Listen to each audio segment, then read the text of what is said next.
நிர்வாகிகளாக பாதிக்கப்பட்டு இன்றைக்கு உள்ளே மருத்துவம் பார்த்து கொண்டிருக்கிறார்கள். இதில் குறிப்பாக பட்டியல் மக்களும் பல பேர் இதில் இறந்துருக்கிறாங்க.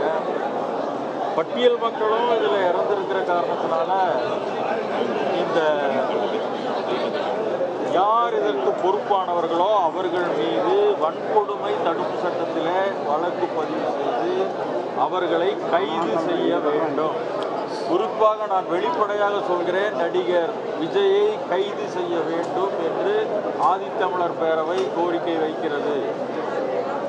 அதில் வன்கொடுமை தடுப்பு சட்டம் போடணும். ஏற்கனவே அல்லு அர்ஜுனுக்கு நான் அரெஸ்ட் பண்ணி உள்ள வச்சாங்க. இதே மாதிரி ஒரு நினச்சி அது ஒருத்தர் தான் அங்கே இருந்தாங்க. இங்கே இன்னைக்கு ஏறத்தாழ 40 பேர் பாதிக்கப்பட்டு இன்னும் உள்ள கிரிட்டிக்கல் கண்டிஷனில் நிறைய பேர் இருக்கிறாங்க. ஆனால் ஒன்று,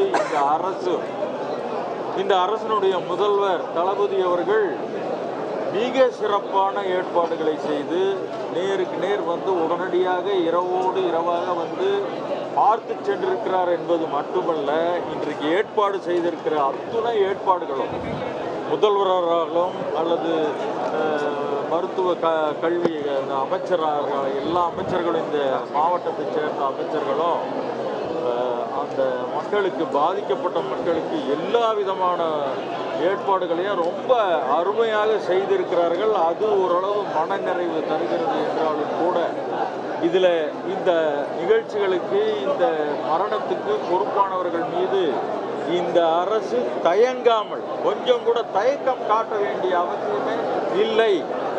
திரைப்பட நடிகர் விஜயை வன்கொடுமை தடுப்பு சட்டத்தின் கீழ் கைது செய்ய வேண்டும் என்பதுதான் ஆதித்தமிழர் பேரவையினுடைய கோரிக்கை. நன்றி, வணக்கம்.